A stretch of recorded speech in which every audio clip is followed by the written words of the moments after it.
Hello, everybody. I just wanted to point this out in the wake of the assassination of Charlie Kirk. Well, really the political martyrdom of Charlie Kirk. May God grant him peace. I'm sure many of you on the internet have already seen the nothing short of gleeful reactions from much of the internet left.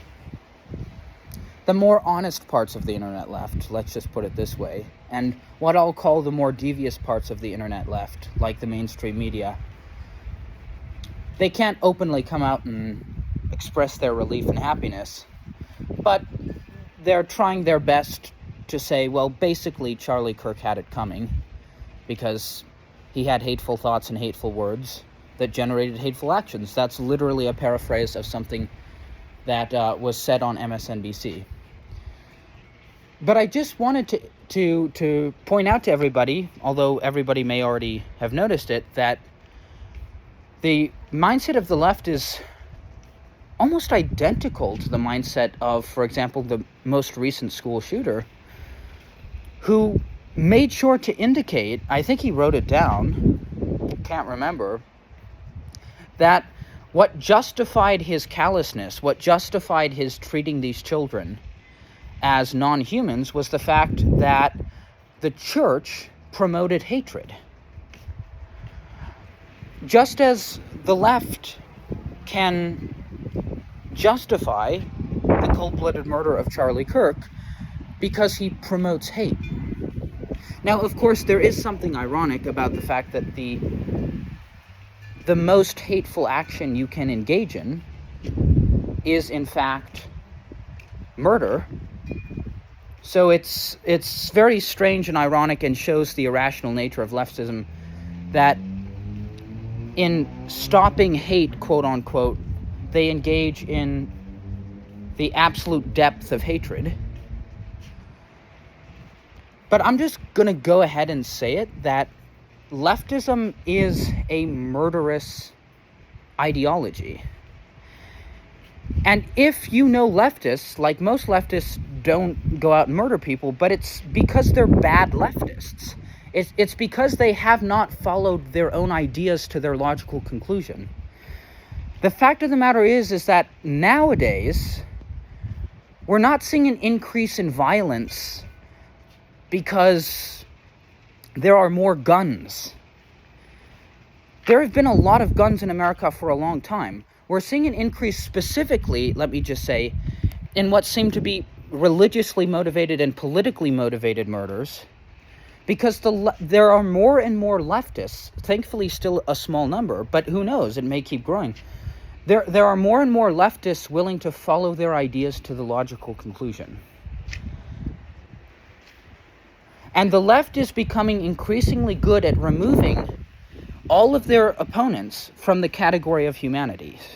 So we're slowly, in leftism, we're slowly getting to the point where, in order even to be considered part of humanity, you have to be a leftist.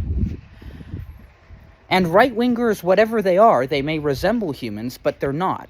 They're somehow subhuman. Garbage, deplorables, Nazis, fascists.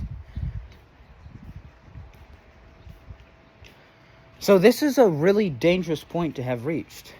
And no, we don't get to divide blame. We don't get to share this and that.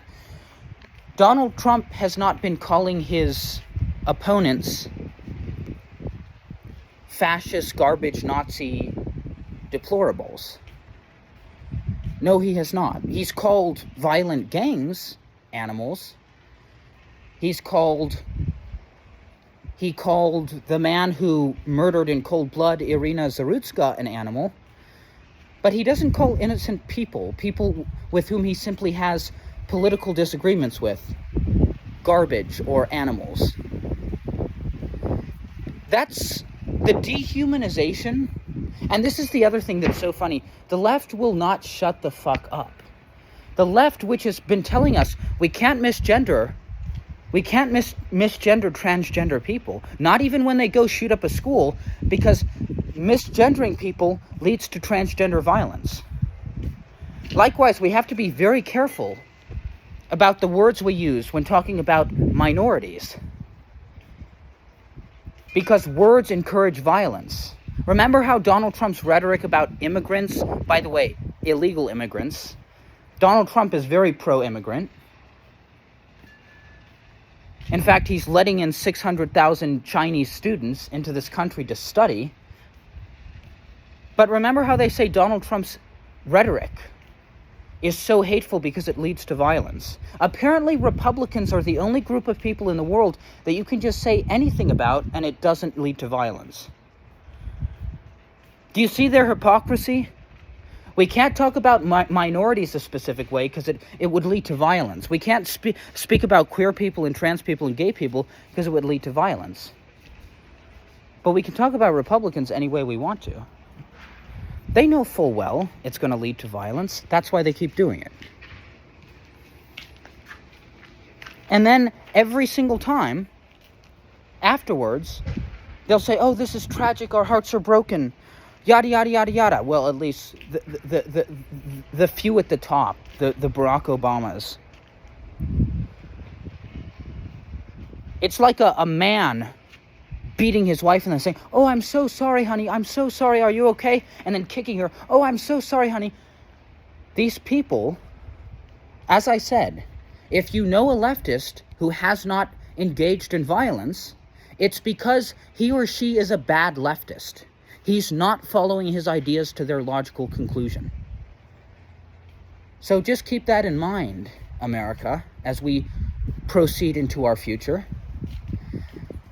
Just as every society that has survived has had to confront the worst elements, the worst ideas, the worst agendas in their culture, we're going to have to talk about leftism. It's time to have a talk about leftism.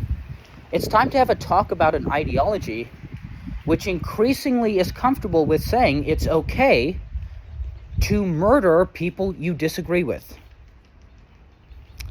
Yeah, it's time to start talking about leftism, which is the worst element in American political life today.